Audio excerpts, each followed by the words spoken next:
Melanated family. So we back. This is the Thursday edition of the Melanated Convo podcast. Me and my sister Sonia is back in pocket. Back on Thursday, the way we need to be, man. Thank you for tuning in to another episode of the Melanated Convo podcast, where we have interesting interviews, interesting conversations about Black life, Black experiences, how this country is affecting us, how we're affecting ourselves. It's the Melanated Convo, man. We digging deep into what happens to the Black man, Black woman in America. And people ask me why I don't use melanated more when I'm speaking, why I use Black even. And it's a familiar term. Right. It's a familiar term. I'm not speaking to the historic facts of how those things were created, which I don't agree with, but it's familial. It's understanding to people, but that's why the show is melanated, because I understand the branding of everything, So thank you for tuning in to another show.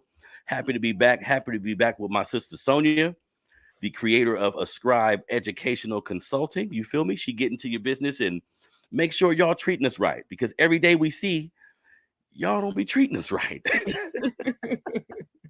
So sometimes we need somebody to go in there and fix it for us. So today, me and my sister Sonia gonna talk about a few things going on in the community. I'll advertise a few things as well, but I want to get right into it since we're a little behind schedule. So my sister Sonia, first thing I'm gonna play, right, is the NAACP in Florida is they passed it anonymously in their state.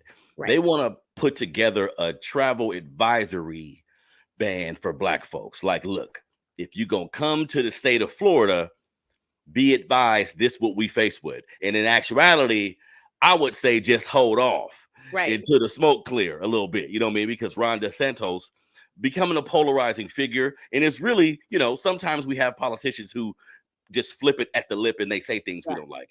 He's actually trying to put into some policies that will be very unfavorable to Black folks. So before I play the video, Sonia, give me your quick thoughts on just the idea that the NAACP, some people like them, some people don't, but they do stand for Black folks. What do you think about them just initiating this and wanting to get it out there? I wish that more of our organizations that have been the bedrock of our community were more courageous in this time as they were back in the civil rights movement. And I know that's a whole lot for some people to, digest. But I think when I have conversations with older generations of folks, my parents, my grandparents, right, their age, they often say, we had the civil rights movement. We felt like we had made some accomplishments, and then we dropped the ball. Mm-hmm. And then there was this Black Power, we are Black and we are proud movement. And it kind of gave us permission to love ourselves in a way that we can handle this. We can go out and do anything we want to. And we forgot to continue to fight for those inequities in community.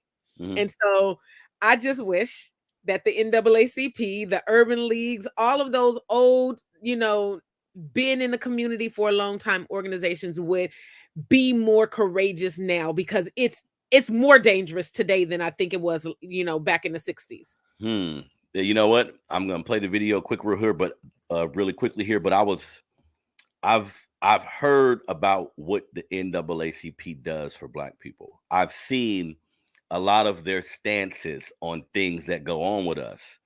And sometimes it does seem like this is almost like an old guard. Like they may mean well, but they're losing touch with the fact, just because you just said it all, my sister, we still fighting.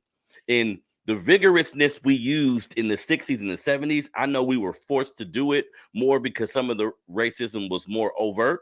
Right. But still, it's happening now. So I appreciate them doing this.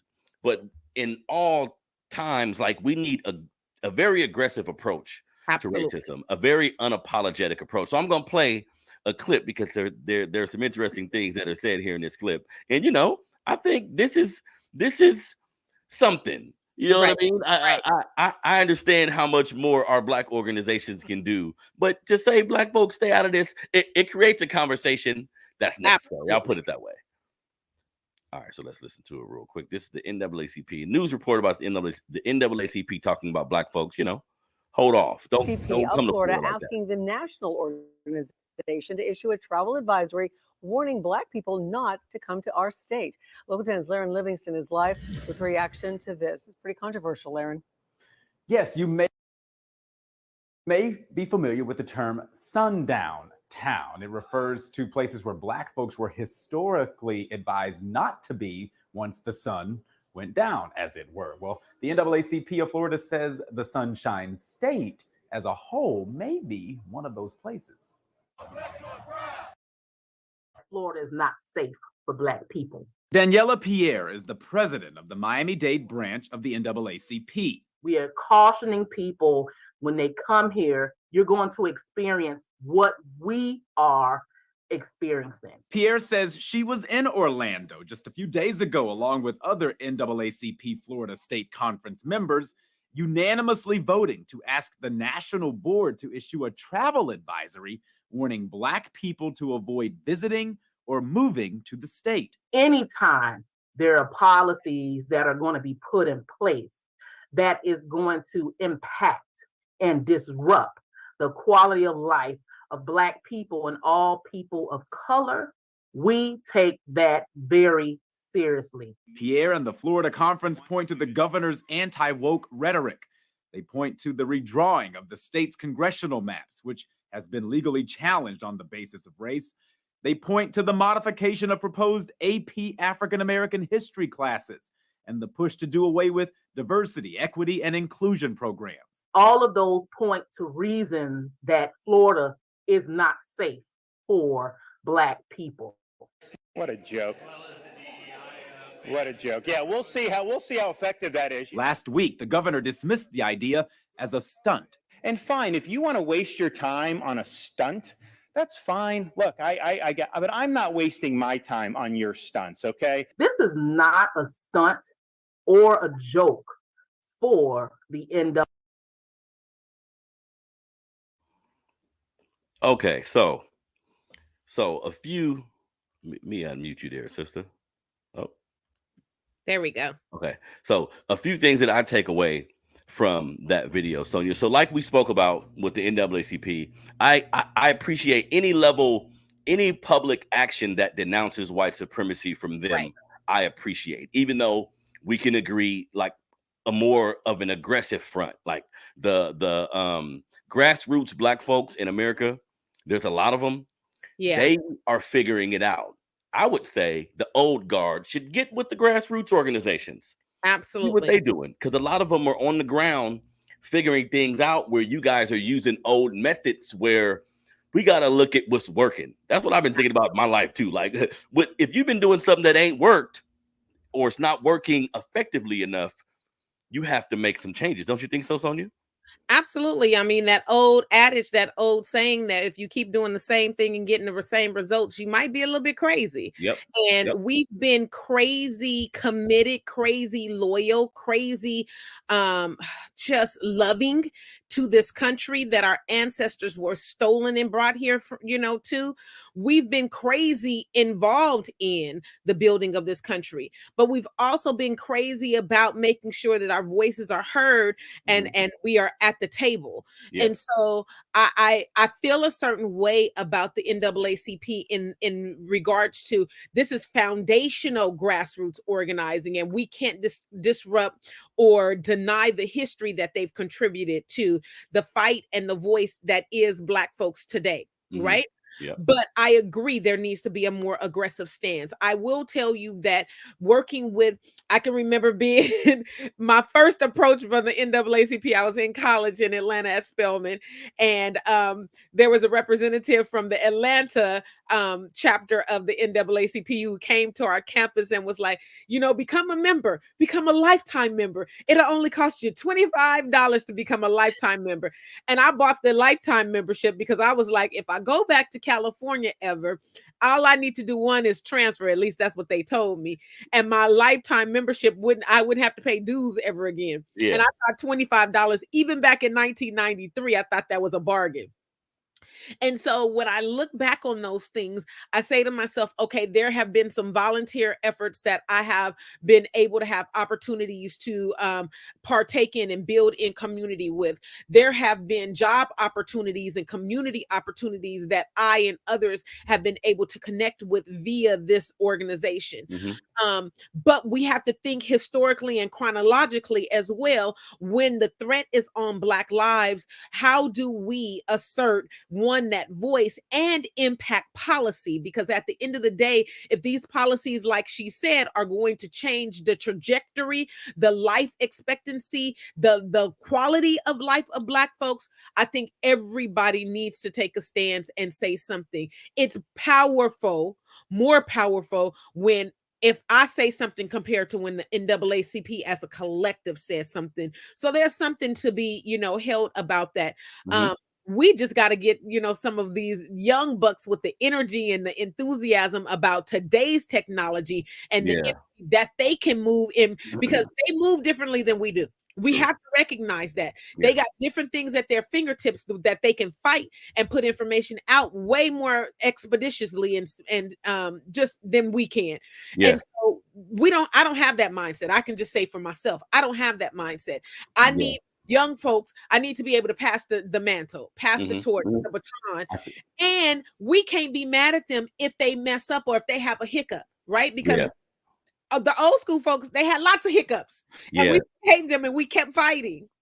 So I think sometimes what happens too, because you're right, there needs to be a young influx of energy in all organizations that was started like in the early 1900s, or things change quickly. But I think sometimes with Black folks specifically, once we get a position of power, once we get that spot, man, we want to keep that spot. You got to realize some of these brothers is coming from certain types of direct racism, their moms and grandparents being slaves. If I'm in control of something, sometimes it's difficult. And this is my opinion, family. Sometimes it's difficult for older Black people to relinquish control of something that's given them so much admiration, like they've gotten so much respect from it. So I'm 72 and I may need to retire, but y'all ain't gonna do it right. Right. You know what I mean? So sometimes you got to leg way for that type of thing. And really, all politicians who position themselves this way, because look, if they're saying we don't like the policies that you're forth as Black people in this state, if your response is that's silly or whatever he said, whatever dismissive goddamn comment he just made, this is real. This is why people don't trust you, and this makes it difficult to fight these uphill battles when you have men like this who are in control. And it's obvious you want to erase our history pretty much. You're not giving a good explanation. That's what I'll be looking for. Okay, you want to create this policy. Let me listen to this person talk about why they want to dismantle said thing. Let me see if it makes sense. And it never makes sense. So Sonia, I mean, we need to look at not just Florida, because Homeboy said something very interesting to me at the beginning. He said sundown town. And I always talk about it. He was like, I want to make the state a sundown town. And that's real telling when you think about it, Absolutely. And so people are not oblivious to there are folks out here who are aware and still alive to this day who experienced that firsthand.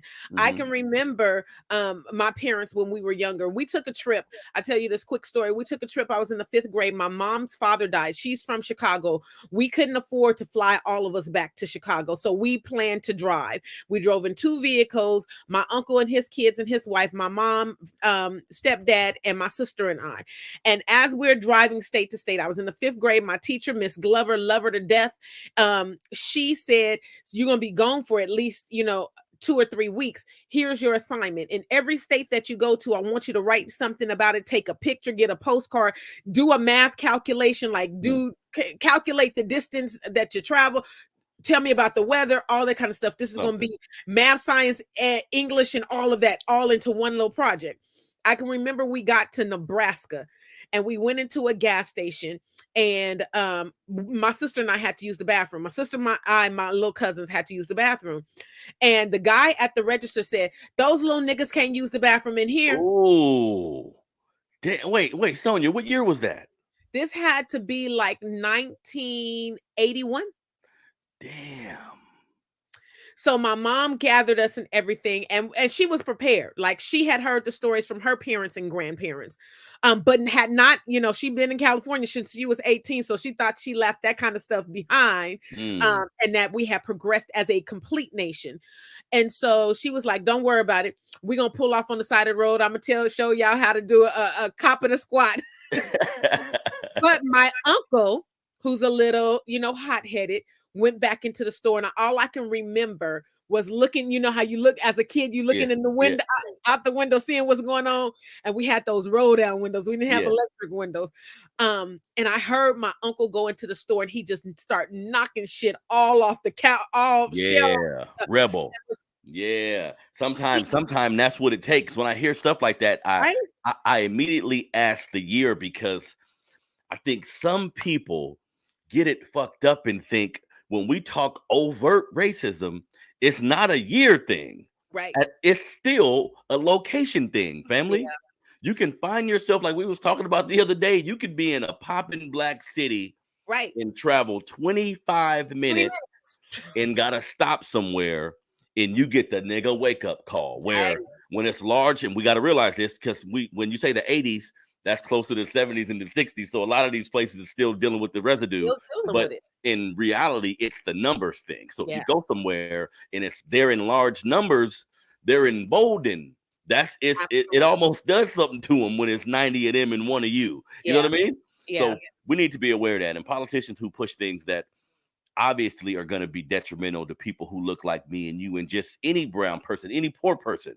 You know what I mean? It seems like it's more of a game than anything. It was so sad, because this was also during a time period where gas station, or at least old gas stations in the country, at least, would have a gas attendant that would come out and pump your gas and that kind of stuff. So this particular gas station had a little boy that probably was around the same age as me.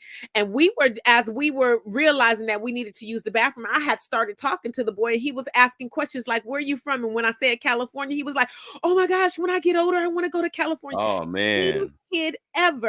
And when we were driving away, he's mouthing, "I'm sorry."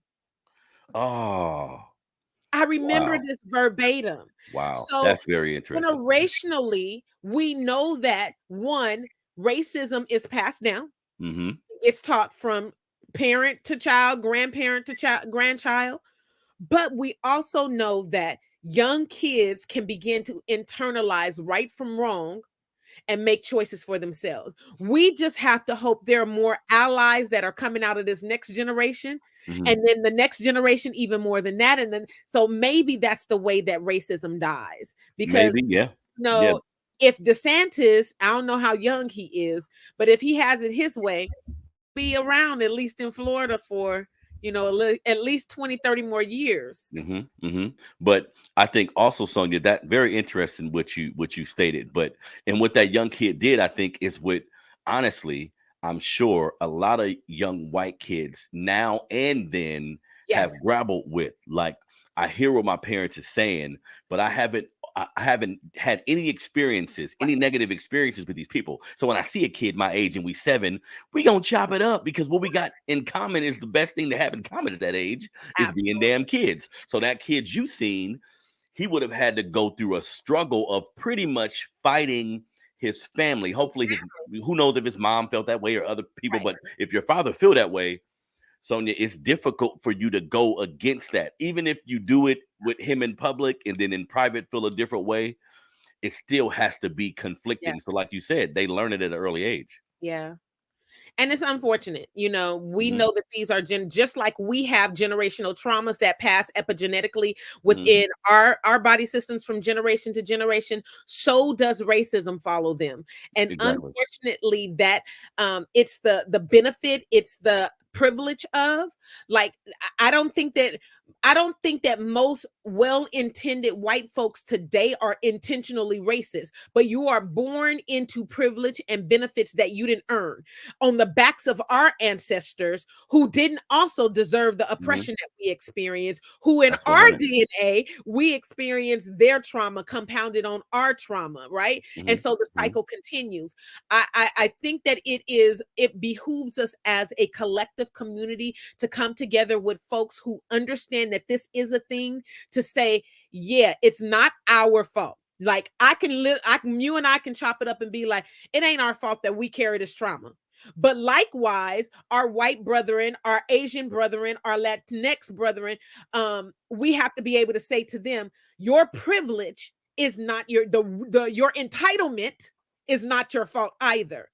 But we have to recognize that this thing creates entitlement and it creates oppression. And when we address that, then we can have some conversations. I don't care if it's uncomfortable, because at the end of the day, we live in a resource-rich country, and it's enough for us, all of us, to be taken care of. Just Very because you got a house and somebody else don't got a house, and reparations might be paid to these people who don't got houses, your house ain't going nowhere. I need to understand that, white That's something deeper. That's something deeper. I can be like, I gotta take your house from you because we giving reparations to black people. Yeah. No. Because we pay taxes and money is funneled into a lot of bullshit that none of us quite understand or agree with. Absolutely. So what's the difference? So when you say that, I think it's always something deeper. And the last point I want to make about DeSantis and everything going on in Florida, because something you were just mentioning about your interaction with that young person, I think it's important to know, like, some of the stuff he doing when you attack our babies, that's the root. See, so when you say, I'm gonna make sure these young niggas don't get taught certain things, well, you're attacking everything then, because that's our future. That's how we gonna move forward. And to me, it's just difficult for me sometimes to get to interact with the structure America has created when they live on so many lies. And to me, it would be easy to tell the truth. You don't have to vilify anyone. The person that's going to be the villain is going to be the villain. Just tell the story. Tell the story. You don't have to personally villainize anyone, but to have us celebrating certain things and having statues of certain men, it's almost blasphemous, So I just want us to do better as a society, but maybe we're going to have to do it ourselves with our children, because the powers that be ain't really rocking with us like that. So next thing I'm going to talk about with my sister Sonia, because she sent me, Sonia, you can speak on it if you want. She sent me a video about three girls who went missing. And I think the story is that they were drowned. I didn't get much information about the story. Can you fill me in, Sonia, on any information you have? Literally, you had some siblings who drowned. There wasn't a search party that went out for them, and the question begins. It continues. It doesn't begin. It continues, because it's the evolving, cycle of the value of Black life, right? And so if we don't put efforts into saving the survival of, the thrivability of, I'm just not talking about making it. I'm talking about, I want to be successful too, right? If we are not putting efforts into these kind of issues, then we have to question, what are we really trying to preserve in this country? And so these four little girls, they were in a tragic accident, and it was not believed that that this could have happened the way that it was described to have happened. So, it makes me sad, because I just can remember how many times we saw stories back in the 80s and the 90s about polyclass, right? Yeah, I remember. The laws that were changed under the spirit of preserving and protecting little white girls, right? Not just here in this country, but even abroad, right? Yeah. And so it harkens me back to when I was in the second grade, and I made the decision not to say the Pledge of Allegiance. And the teacher, she was very intentional about not calling on me. Like, she wanted me to know what my place was. And so I had made the observation, even, I maybe I was an old soul, and some people say that I am, but my conclusion about the Pledge of Allegiance was, there's no liberty and justice for all, because Black folks ain't getting liberty and justice.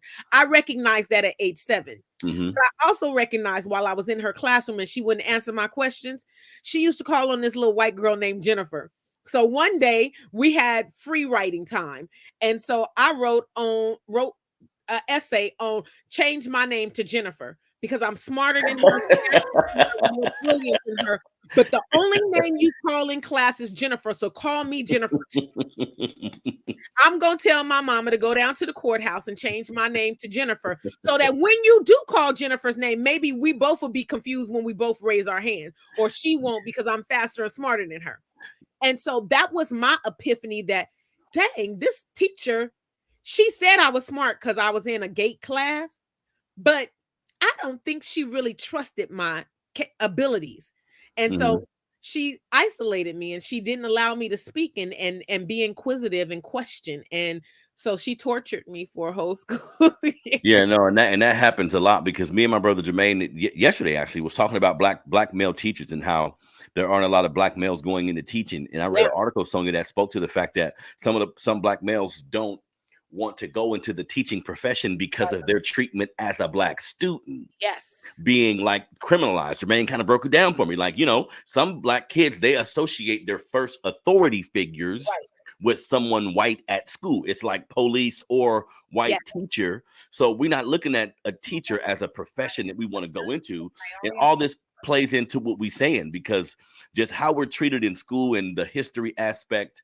Absolutely. The public school system is failing it purposefully, like they wanted to, so everybody can be employees and be, we broke all that down yesterday, but that's serious. And I think like the one thing I wanted to talk about in that regard is just the amount of missing young girls, the amount of missing women in this country. Like in 2020, I think it reported it was like 90,000 missing black women. And I read a pretty nice article that just broke down how that number isn't spoken about a lot. Right. Like it's not a topic of conversation or something that we use as an alarm. Like we don't see these little black girls on billboards. We don't see the adult black women on billboards. So all of this, Sonia, just speaks to the society we live in, right? Like sometimes we don't want to speak to people I know do not want to speak to the racist aspects of society. They say, no, that's based on money. That's based on economics. Well, I'm here to tell you, there's a lot of shit that's based on all of that. And then when you put race on top of that, the individual has no shot at all. Right? Sonia, wouldn't you say that? Absolutely. And that's part of the problem. It's like, who's valued and who's not, and who's telling the narrative to say who's more valuable. And while you and I might subscribe to and I'm just going to take a leap of faith and say collectively, black folks, if they wanted to get some get back, you would know that we would get some get back. But collectively, we haven't, to a degree that is like retribution, that is like an eye for an eye, because if that were the case, we would have done some things collectively, mass, generation after generation, to speak to the fact that we ain't gonna let y'all do this. We move in love. I think that the master design of the dominant DNA gene of a black gene, right? Because they say a drop of black blood it's going to show up some kind of way. Some feature is going to reveal itself, right? Part of, I think, that DNA is that love factor, that humanity factor, that I care and I have empathy factor. Whereas the more diluted that dominant black DNA is from a person, and the proximities towards whiteness begin to reveal themselves, I think that we as a people lose our empathy muscle. We weaken our ability to have love for one another. The other thing that I think about with this story of the three sisters in Texas, it was Texas. They were 5, 8, and 9, and they were supposedly had drowned, but they were also supposedly had been like verbally accosted by a white neighbor earlier in that day. And so it was said that they were kind of ran down to the pond and they were trapped, and what happened ended up being their fate. But you got 3 little beautiful black sisters who ultimately ended up dead in a pond, and we looking around like we don't believe that it happened, and you telling a mother that no, this couldn't have happened. And the people who live around here are caring, loving people in this community. Nonetheless, you had a district attorney who was like, I'm not going to pursue this case. They found their bikes and everything near the pond. Yeah, and people need to realize that's a lot of this is based on just commonality in how you feel about the person that you're looking at. Because when we look at the poly class and like all the young white women that we've seen on billboards that there's been documentaries about, tell me the 5 or 6 documentaries about the missing Black women that have been missing in America. It just doesn't exist, right? And I think a lot of that is just based on the person you're looking at, how you feel about them. Sometimes if you're looking at somebody that look like you say, okay, that could be my daughter. That could be my son, my brother. In the fucked up part about America, a lot of folks outside of our race, particularly white people, everybody else learned from them, but particularly white people, they look at us and they see something else. So that shit goes to a child too. They used to feed our babies to alligators. Like this shit it's fucked up, man. But this shit ain't nothing new. None of it's nothing new. Picnics, we getting in our Sunday best, and I'm taking my children to watch. We gonna pick a nigga. That's what the term picnic comes from. We're going to pick a nigga, hang him, and we're going to watch this as a family. And then we're going to take pictures and turn them into postcards. So we already talked about last week, one of our sheroes in community who began to document lynchings, right?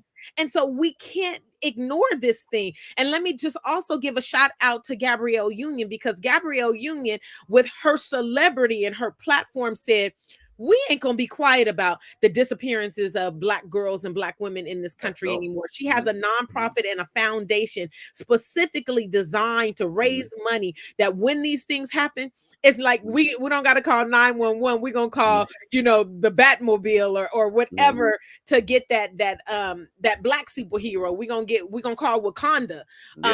To have us come save us if nobody else wants to come and show up and take our lives seriously. So shout out to Gabrielle Union. I will even say here in Sacramento, there's a woman in community, Rolanda Watkins, who used to do a podcast, and every Sunday she would bring up the numbers of missing Black women and girls. And the numbers, not only are they missing because of intercommunal things, they're missing because of sex trafficking. They're missing because of outside community forces. So the force against Black women is an attack from all fronts. And I will never forget the words of Malcolm X, who said the Black woman is the most unprotected, unsupported, human on the face of the earth.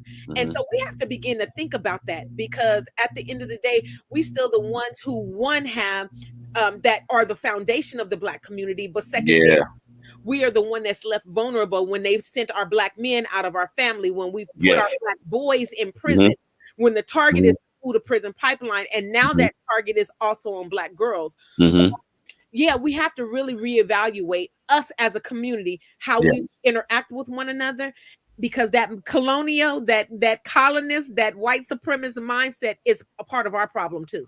That's damn. I was just thinking like how I was going to respond to everything you said, and you just summed it up for me. Because yes, I think the missing Black girl thing. I was going to ask you, like, let's talk. It's the travesty, but let's dig into why are they missing, right? So you have a racist front where unprotected children in certain environments become subject to different things that happen based on the racism in the area, and when they become missing, nobody cares. Sometimes we have dysfunction that has been created in our family, which may make your young girl a target for some form of sex trafficking. I have to keep it real, because sometimes in our community, our young men will brag about the fact that they're a part of the sex trafficking industry, and it may sound cool on a beat, but in reality, it's the same shit we're talking about right now.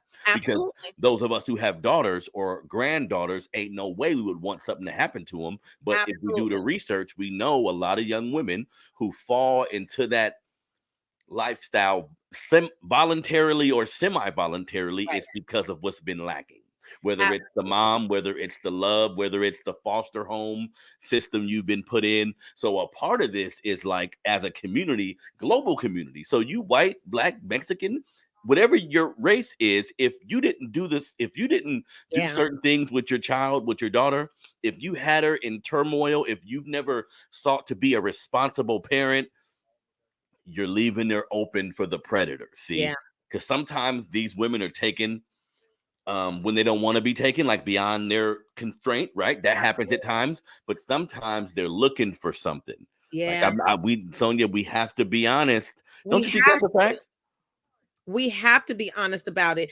And I equate missing girls and women to gang interaction for boys. I think it's the same phenomenon, that same thing that that girls are missing. Like, I mean, you know, I don't know anybody's community, anybody's family across the world who doesn't have that perverted uncle, whoever, right?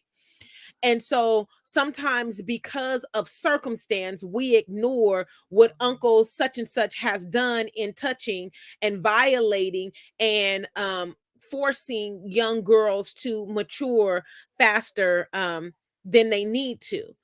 At the same time, the threat against, you know, boys, and I know the focus is on the missingness of girls and women, but that same danger is on the back of boys who don't have anything to do, or they don't have a father in the home to give them guidance, or they might even be experiencing the belittling because a woman who is maybe not being equipped or prepared to raise a son, you know, gives that son more responsibilities and calls him little man when he's 5, you know, and the connotation of hearing, oh, you a little man, you know, buck up, don't cry, take this, go down the street and do this. And that responsibility begins to be, I just want to be a little boy, but you put me out here in a vulnerable space where I now I can't, you know, harness in on what it means to be a child. And so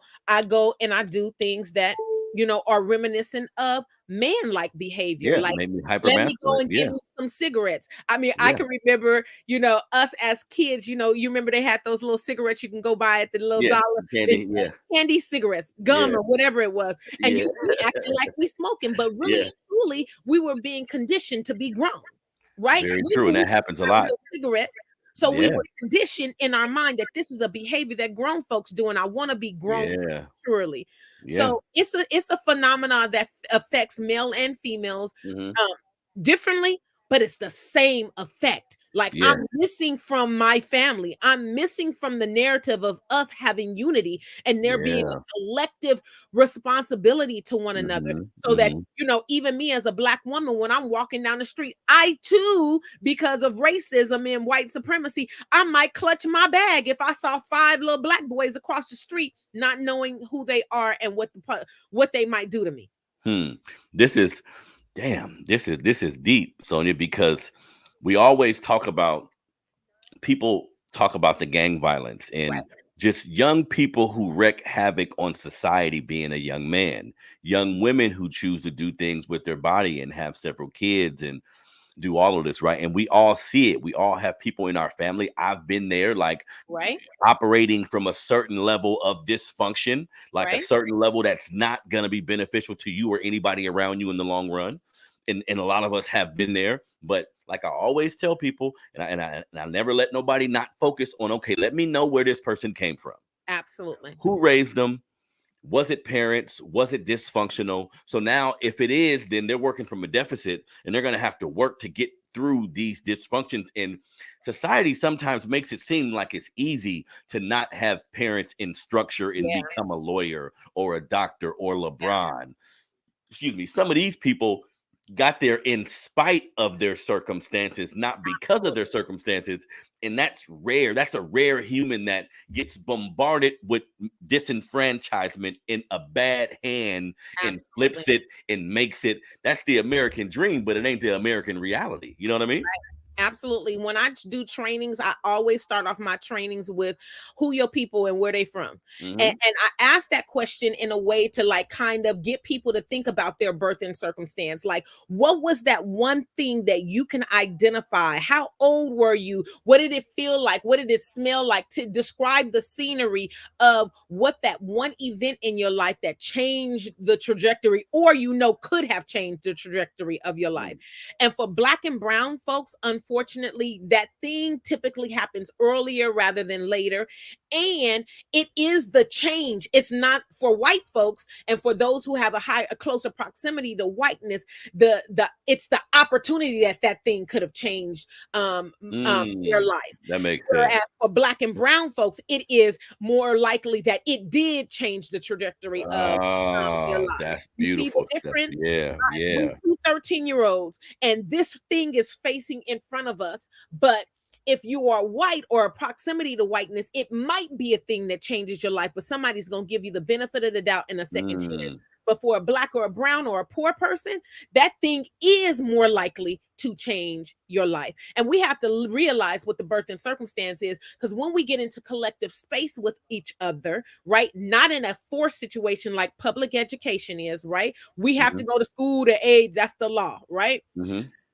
Past that, when we go into the workforce, what do we believe and what are our behaviors that are indicative of our birth and circumstance? How do we show up in the world? Yeah, how do we show up in the world? And I think this society can do a better job in meeting people, like being social with people. You would fare better by trying to determine where they come from and just their story, right? That always helps. But also, you need to know if you're a person struggling from this. You need to be aware. If you didn't have parents, if you didn't have structure, if you didn't have certain things, there's a level of awareness you have to create, and then understand a lot of your actions may be, because I've done this. I know a lot of people who never had a family, but trying to run a family. I repeat, I know a lot of people who never had a family, but they're trying to be the leader or co-leader of a family.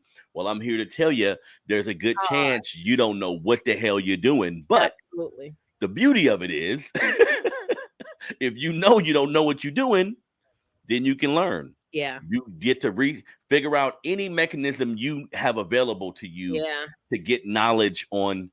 Sometimes it may seem like basic things, Sonia, but if you have a man and a woman who've never lived in a household with a man and a woman, how do they know how to be a man and a woman in the household? Yep.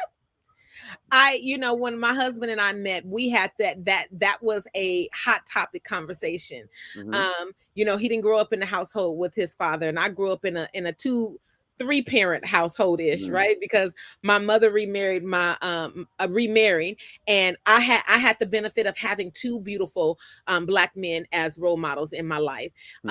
And both of them loved me to pieces, right? And so I had a support system that even if I tried to go to my daddy for something behind my mother and my papa's back, they were going to make sure that they were all on the same page, right? That's dope, And it was a wonder sometimes when, my sister and I would be put in situations where we would be like, oh, well, I'm going to call my daddy. And my mama and my papa would be like, go ahead, go try that if you want to. Right. But there is my husband and I, he didn't grow up with the benefit of his father being present. And so it was a conversation of, I noticed, as someone who grew up in a household who had 2 parents, 3 parents most of the time available to me, I began to notice that he overcompensates for things that he didn't have. But because you didn't have certain things, there's a factor in not knowing how to be present in the moment. Like, I'm going to be a good father. I'm going to be a provider. I am going to make sure that my kids don't go without, make sure that my wife got the best of everything. But when it comes to being present, men oftentimes struggle because they've never experienced someone being present for them. Yeah, and this is true. And this is so, and I think that, like, I personally don't feel like you can be my age. Let's say you're a 40-year-old man and you're using that excuse. You tell your woman, hey, I'm not doing well because my father wasn't president or a man wasn't president. You can say, I'm just now realizing Right. I'm not doing well Right. because of these things. Because once we realize it, it is up to us to try and do the work. And just that level of acknowledgement can help you when you get into an argument with your woman, or you get into a situation with your child, where you may not be keeping your word, or you may not be doing something that really is just principled man thing. I'm speaking for me now. You know what I mean? Like sometimes as a man, if you didn't see these things, you have to recognize it and say, okay, boom. That's something I'm not doing well. So when information about that comes back to me from said family member or loved one, I'm gonna receive it the right way. You see what I'm saying? Yeah. So yeah, Sonia, that's a real deep thing that I think we can always talk about, because like who we are now is always a product of our childhood. People at times negate that fact. That's why I'm so cautious about how people have children, because I say, okay, I know what I had to go through just being a young person without resources, without the state of mind, and the stability to have a child. When you couple that with dysfunction, when you couple that with racism, when you couple that with all the other ills of society, you create a child that may end up doing well, but it severely lowers his chances. You see what I'm saying? So we should be aware of all of these things. So great conversation, my sister. Now, something else I want to talk about real quick before we get to, because it's the Women's History Month. Still Women's History. So we got one more day at this thing, you know what I mean? And I found somebody that I didn't know. Everybody else I've talked about, I'm not gonna lie, I've known about them. So it was like, it's like a layup. This person I didn't know about, so this is beautiful, and I can talk about her. But one thing I want to bring up before then, Sonia, like the mass shootings in America. If anybody doesn't know, a few days ago, in Nashville, there was a young lady, and Audrey Hale, I think her name is, 28-year-old white lady, walks into a school that she attended at one point. She walks into a school, open fires on women, children. She kills 6 people. And when I see, of course, like seeing people, innocent people die, everybody's going to be triggered by that. Everybody's going to be hurt by that, right? And that's something we should all feel. But I'm getting a little irritated with the fact that we're not calling this shit what it is. Right. These young white folks is wildin', America. What's going on with your young white people? The amount of mass shootings per year, I forgot the number. It was like 200 and something. And the numbers on the mass shooting shit it'll blow your mind, right? Then you have to go and look and say who, because this is what America do to everybody else. Who is doing this? Who is doing said crime? You find that person, and what America does, they find you, and then they villainize you. Hey, America, stay away from a Muslim. Yeah. Stay away from an Arab. Stay away from a Mexican. Stay away from somebody black. This is real shit. So I'm getting kind of tired of the propaganda behind it, because America, what are you going to do with your white teens? Why are they so goddamn upset? Always leaving manifestos. Most of the time, it's some racist shit. Sometimes it may seem like it's not. This young lady, Andrea Hale, Sonia, they're saying the topic of the news article, Sonia, is she was coping with the death of a close friend. What? Crazy. Coping with the death of see y'all throwing him the layup. See y'all throwing him the lob of he was a little crazy. This is a one-off. This isn't all of us. This is a one-off, but there's a bigger problem we're witnessing, right, Sonia? There is a much bigger problem that we're witnessing. So let's also contextualize a couple of things with this particular story. And I don't want to say that this is indicative of all mass shootings. So I looked up really quickly the stat for 2023 thus far, 125 mass shootings. It's March, y'all, like 3 months into this year, 125 times there has been a mass shooting. In this particular case, I think that they're making an excuse to spin the narrative that this person was dealing with the death of a friend. Here's what we also know about this individual. This is a trans woman who was born a male. Most of the time, mass shooters are white males, right? So even though she was going through the process of becoming a trans woman, she was born a male. So whatever that testosterone thing is, still is in this person. Secondarily, in the state of Tennessee, they are having this huge attack on the LGBTQ and trans community, because they are trying to make it a law that trans people can't even show up in community, that drag as an expression of dress is going to be illegal in the state of Tennessee. Mhm. The third thing that has come out with respects to this individual is that when they attended this particular school, they were vilified for being a trans person or a part of the LGBTQ community. So I don't want to make excuses for the decisions that this individual made in going back. But again, we don't know someone's birth and circumstances that led them to make the decision that I got to do this thing under the auspice of this is how it affected me. Because at the end of the day, killing 3 children and some adults at a school that you attended and tying it back to the trauma and pain, I would tell that person or anybody who's thinking about going to get a gun, if your trauma from your childhood was so horrible and you are over the age of 25, it's time for you to seek therapy and to begin to heal you instead of continue to blame the people who were from your past. Because at this point, they are no longer a factor in your pain. You are the factor that controls the existing or the perpetuation of your pain. If you're going to let it continue, that means you accepting that you're wallowing in that pain and you need to do something about it. I have this conversation with my 24-year-old just today. He reminds me, as some children sometimes do, that we are not perfect parents. And I have never worn the flag that I'm a perfect parent. And so he's been telling me, reminding me, Mom, you were a bully and you were a terrorist. And I would be like, yeah, I did some things. I did. And you know what, son? I'm sorry that still comes back to you. What I need you to do now is I need you to face those things as a grown man and not a 12-year-old. What I need you to do is face these things of, what am I going to do to change the narrative now? Like, that's deep, Sonia. That's deep. Because if I held on to all the pain from what happened, I mean, there are so many things that I can account and be like, I'm going to be stuck there. Yeah, I'm going to be stuck there. And I think sometimes, and I've struggled with this, where the errors of your past. Yeah. And you're attempting to do better. You may be doing better, but it's still a trigger for you.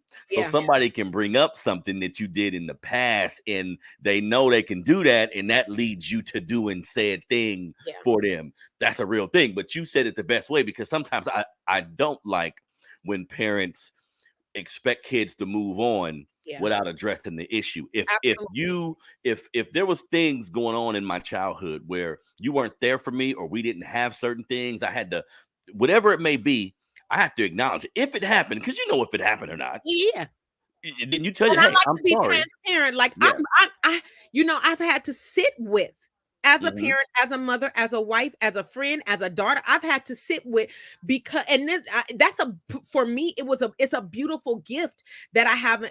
One of my children is at least being able to be honest and be like, let me tell you something, chick, you was not all that, because this is how it impacted me.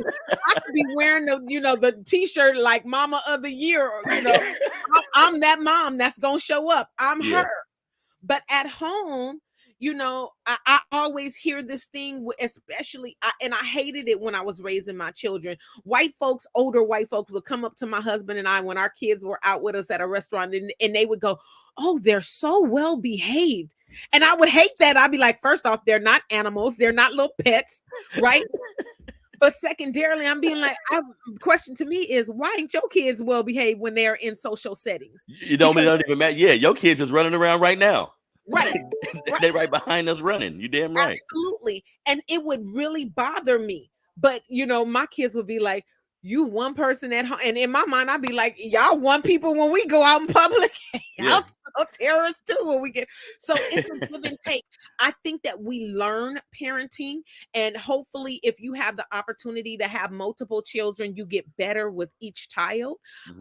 My currently 21-year-old, he's 22. I'm sorry, take that back. He's 22. He tells me all the time, you slipping, because I would have been got my butt whooped. If it was when we was younger, my first 3, they remind us with our younger 3 that we did some things, and I have to remind them, I learned some things over the years, and the traumas that you're dealing with and living with as an adult, maybe they won't have to deal with, Yeah. when they get to your age. You So grow. Yeah, you grow. I've And grown, I've yeah, evolved a little bit. yep. Give me a little bit of credit. Yeah. I think, Sonia, as long as you acknowledge what you did to your children, you can't allow them to use that as As a why they're crutch. not doing what they're supposed to do, because So my call it can be to used that as a crutch. absolutely to my call to that school and to that community in Tennessee is like, we have to begin to have some conversations about the things that we are doing to children when we ignore trauma and bullying and things that are going on, and we don't do nothing about it, because I legitimately believe that this person may have experienced some things at that school that were not right, and no Yeah, I one see what has you're saying. addressed that, right? I see what you're saying. Because LBGTQ plus folks have Mhm. experienced some things that you and I, as cisgender people, Mhm. have not experienced. And we And have that's to call a thing. Like, Mhm. even in the Black community, when we calling somebody a sissy, my dad told me a story when my god sister came out of the closet. She came out, she said, Uncle, Goddad, I want to tell you that I'm gay. And he said, the hell you are. My dad's a preacher, Mhm. So Mhm. she had that as a strike against her. It was hard for him to wrap his mind around that. And so I, over the years, have had conversations with Dad, your goddaughter needs you. She's never had a father in her. You are it. Mhm. Right. And so he came to me. He's now in his mid to late 70s. And he came to me like maybe about a year ago. And he said, I want to tell you a story. When I was a young kid in the church, there was a piano, our choir director, and he was the baddest, like, can blow. But my family would always tell us he a sissy. Mm. Don't hang out with him outside of the church. Mhm. Later on in life, he ran into him as an adult. And seeing him as an adult, my father was like, oh my God, he's strung out on drugs. Nobody accepted him. And so Mhm. he turned to the streets. Yeah, He- we see the examples of that all the time. Yep. right? And you see, I didn't know. I heard, like I mentioned when we first started that story, that she was transgender. But see, that speaks to, because right, we do see the times where it's a white supremacy base of what's taking place, right? Absolutely. It's based on that. But sometimes it's a kid that was hurt, like it was a kid that was bullied. Now, we can't deny that a lot of Black kids don't go into school and react this way, but Right. this is how a lot of white children react. And you mentioned that, yeah, she's transitioned into a woman, but still a man now. You see what I'm saying? That's important to note, because you can treat kids a certain way, and that's a private school or a church school or something like that, I'm sure. Yes. You know what I mean? So sometimes that's a religious thing too, where Yeah. a lot of us come from these religious backgrounds and we believe in what the Bible say, not using to me, like the reality of the day, like mixing it with the love you have to have for an individual. Because I always tell people, if you have a cousin, a brother, or whatever, and you reject them, well, you can go ahead and do that, but the trajectory of their life is going to change. Some of them uses it as empowerment, but sometimes they can go strung on drugs. They'll go, it'll be worse if you say, hey, don't come, because you can say, hey, look, I'm okay with you being gay, but don't bring that shit over here. Well, you're not okay with me being gay. No. You see what I'm Not saying? at all. So you have to find a way to create resolve in yourself. And me personally, I always go to, if it's my son or a young man that's very close to me, I want to make sure, just to be honest, there was no molestation or anything that took place. Right. I want to make sure you are safe as a young person. If it's just a choice you're making, we can have that conversation, but I'm not going to bully you into doing what I want you to do, because if I tell any person I love, stay away from me, that's showing I don't respect what you got going on. You know what I mean? So that's important. Now, before me and Sonia get out of here, oh, and one last thing about the Nashville shooting and all that stuff going on. Like, I think it, like I said, I'm always empathetic with people that get killed that are innocent, but America has to do a better job of labeling things what it is, because when other people do crime or do things you feel is detrimental to society, you make sure you publicize it. You make sure you make them the target, damn near, right? So we don't have it in America where we see a young white man in a trench coat or a long coat or anything we think is suspicious. Nobody looking at him like he could do something to somebody, but we put these labels on everybody else. So we got to ask ourselves, why is America not addressing like the white supremacy problem the way they need to, when a lot of these young white kids always get some type of excuse as we've seen with this young lady. Now, Yeah. last thing we're going to talk about before me and Sonia get out of here. This is the last day of Women's History Month. Yeah. Right, Sonia? So I found one more woman we're going to talk about today, family. And this is someone that I wasn't aware of. Like I mentioned, all the other women have been women that I had in my mind already. So I just kind of looked up some stuff just for clarity. But this woman I wasn't aware of. So her name is Lucy Diggs Slowe. Now, Lucy Diggs Slowe, she was born in 1885, died in 1937. She was a graduate of the School of Arts and Sciences in 1915. She was a woman of many firsts. So dig this, y'all. Slowe was one of the original 16 founders of AKA. Did I say it right, Sonia? Yep. AKA, right? AKA sorority, which is a very popular Black sorority to this day. But she was one of the first members of that sorority. She was one of the 9 original founders of the sorority in 1908 at Howard University. In 1922, she was appointed the first dean of women at Howard University. In addition to that, she created and led 2 professional associations to support college administrators. So at like a early age, you know what I mean? She was doing a lot of things that are impressive. And something that really impressed me, Sonia, that Slowe was also a tennis champion, winning the national title of the American Tennis Association first tournament in 1917. So this is the start of all the tournaments that we see Serena and all of them playing in. So she won the first tournament that they had that they allowed Black people to participate in.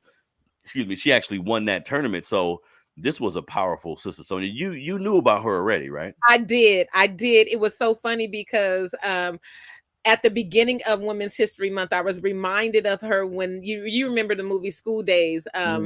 And that scene about good hair, black hair, and it was almost like this divide between the sororities. The AKAs were traditionally the more prim and proper light-skinned women, and the Deltas and the Zetas were more of the dark-skinned, rough around the edges Black women. And it took me back to my time at Spelman, which is a historically Black college.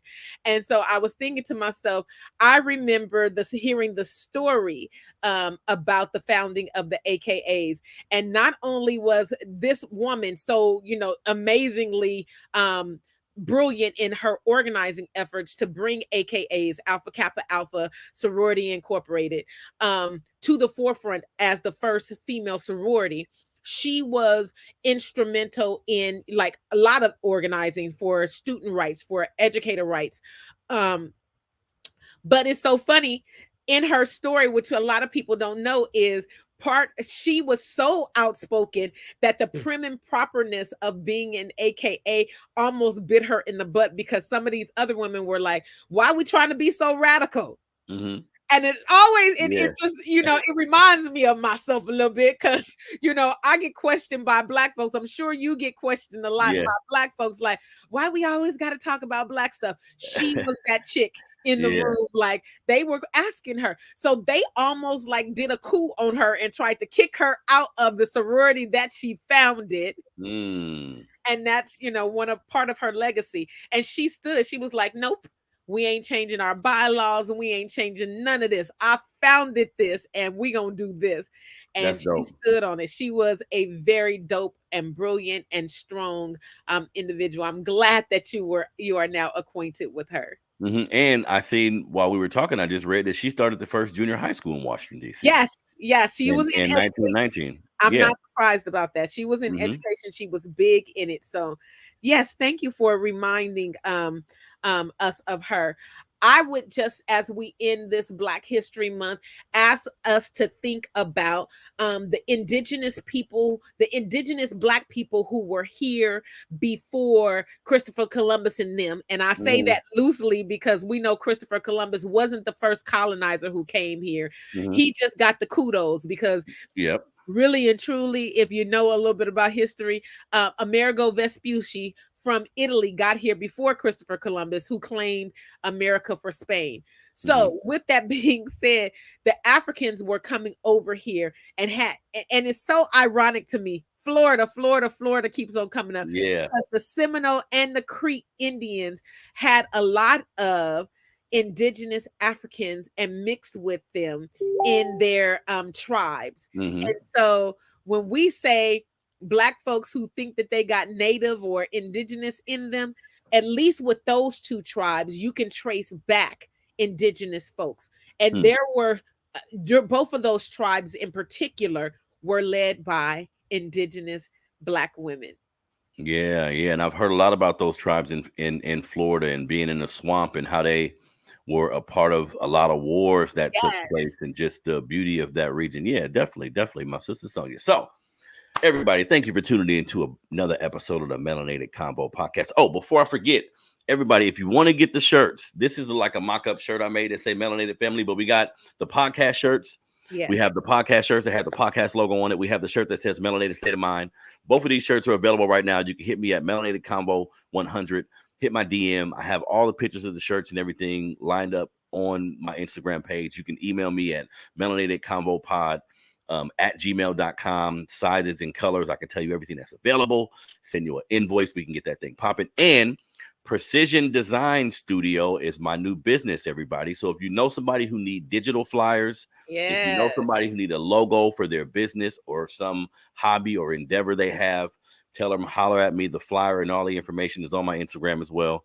We do bulk shirt orders. So if you know someone who needs shirts for a game or for an event they're having, for a business gathering, any of those things, we can definitely do the shirts for you as well. So holler at me, Precision Design 47 at Gmail, or call me. My number is 916-202-6684. If you're interested in ordering a shirt, if you're interested in ordering bulk shirts, all of that, holla at your boy. So Sonia, tell everybody where they can reach you. Reach me at Ascribe, ASCRIBE success.com. All right. Simple enough. And again, my Instagram is Melanated Convo 100 on Instagram. This has been another great episode of the Melanated Convo podcast family.